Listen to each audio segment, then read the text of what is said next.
All right, here's what we use to make the patterns. It's Vicker patterning plastic. Been using it for years.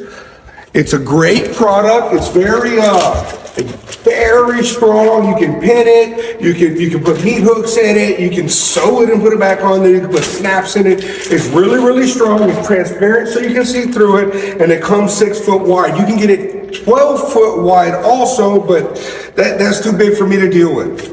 So I waited until I got the plastic to show you because normally it just goes in our regular Miami order. All right. So here's what we did. Now, I tend to use more tape than pins. I used to use pins for everything, but that's a lot of work in and a lot of work out, and you stab yourself all the time, and there's not a lot of need for it. So all I do is tape the pattern plastic bigger than the snaps, right? And then I cut it down from there, and I don't even cut it all while I'm on the boat, right? Like I just got a line. For my darts here, because it's going to get a dart on both sides, I just mark it and I pinch along with it, and then mark, and then mark, and then mark, and I'll cut it all on the table. There's no reason to do anything more than that now. Essentially, that's all this is getting. It's getting 3 pleats, one here, and one here, and then 3 pleats on that side. It goes around with a nice piece of binding and webbing. It snaps on, really easy to do, nice classy look. It's worth the money to get the good pattern plastic. Take a look at the front.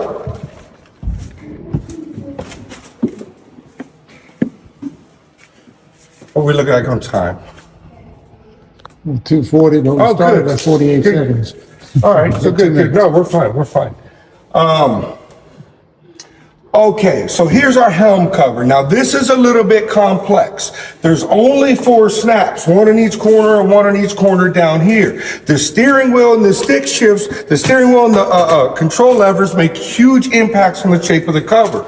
So right here we have a giant pleat that's just going around the steering wheel. Now I always just put the knob down and that's where it goes, and who knows, I mean, they're gonna put it wherever they put it. Now on the ears here, so in theory, it would snap into the same snaps as where these windows are. But I know good and well these windows never come off. So what I've done here is I've just made ears, and they just go down there, and that's it. They're protected from the wind. I'm not putting any fasteners down there or anything like that. It'll be perfectly fine. There's no more pleats in it. I was toying with the idea of putting a little pleat right here, but I'm not doing all that. It's just gonna be nice and sleek. Four snaps, 1 big pleat here, and that's it. Really, if you use this pattern plastic instead of just the canvas on stuff like this, it saves so much time. You don't have weird add-ons and crap like that all the time. Don't forget, keep a little wind in the sails of our pirate ship. Like this video, tell a friend. Thank you so much. I love you. That's it.